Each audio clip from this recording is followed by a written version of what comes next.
नमस्कार दोस्तों, मेरे पास है होंडा एसपी शाइन 125 सीसी। तो इसके कंपटीशन में काफ़ी टाइम पहले जो राइडर बाइक थी टीवीएस की, उसकी काफ़ी दिन और चली। लेकिन अभी मान लो जब मैं 5 नंबर गियर है और काफ़ी चढ़ाई आगे सामने देखने को दोहरे भी हैं, तो उसमें मान लो 30 की स्पीड चल रही है, तो उसमें भी चल रही है। और राइडर के कंपटीशन में देखो, उसमें एक पावर वाला बटन यहाँ पे लगा हुआ है, इसकी जगह ये चालू करने वाला इसके ऊपर लगा हुआ पावर वाला बटन, और सेलेब यहाँ नीचे है।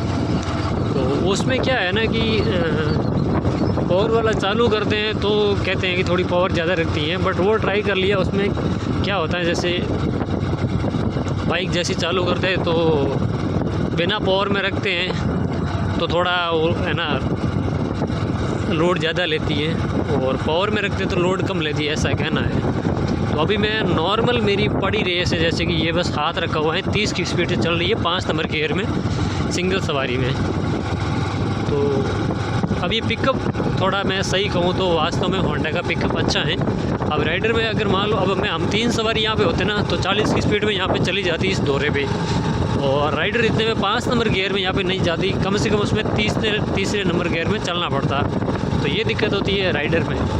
और एक बात है गियर की, अब ऐसी फैसिलिटी दिखाने के लिए, शो दिखाने के लिए उसमें एक ही गियर दे दिया, ना पीछे गियर लगता है। अब ज़्यादा फैशन, अभी मान लो किसी के कोई शूज़ वगैरह पहनने हो और हैवी शूज़ हो, जिसके लिए मतलब ऊपर की जो जाली है वो थोड़ी नॉर्मल ठीक ठाक है, तो फिर नीचे कितनी बार वो गियर के नीचे पैर डालेगा और गियर लगेगा।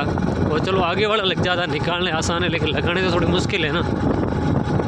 तो उस कंपटीशन में देखें तो राइडर थोड़ी फेल लग रही है मेरे को, गियर में फेल है। और गियर लगा दे तो आसानी से गियर लगता नहीं है, कट से आवाज़ आती है और मुश्किल से निकलता है और मुश्किल से लगता भी है गियर। तो वो प्रॉब्लम इसके अंदर, राइडर के अंदर लगभग रहती है। और पुरानी होने के बाद तो बस अब उसकी डिज़ाइन इसके जैसी FZ जैसी डिज़ाइन बना, नई वाली FZ आई है ना, वैसी डिज़ाइन बना दी। अब डिज़ाइन से क्या होता है, अंदर पावर भी तो होनी चाहिए ना।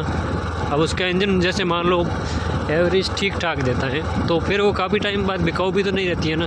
अब मेरे को इस बाइक को लिए हुए साल हो गए, मान लो 2 साल होने को आए हैं, तो फिर भी काफ़ी अच्छी माइलेज दे रही है, कम से कम 60 55 तो देती हैं, और रेते में 50 की देती होंगी। 60 तो जैसे फुल हवा हो और एकदम सीधी सड़क हो तब देती है।